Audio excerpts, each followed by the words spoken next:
how to remove your review and repost it on TripAdvisor.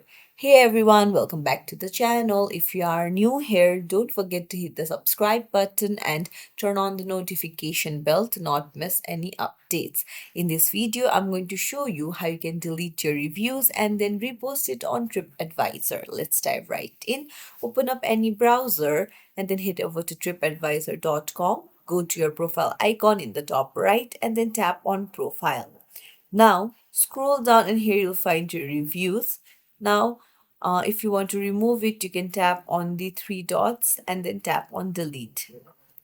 So you can choose any of the option and then hit delete. Now to write a review again, you can go to the same hotel's page or the place that you want to leave review on, and then you can go to the reviews section and here you can write a review again. Just tap on write a review and then there you go. It's as simple as that. If you found this tutorial helpful, don't forget to like the video and subscribe to our channel for more tips and tricks. Thank you for watching.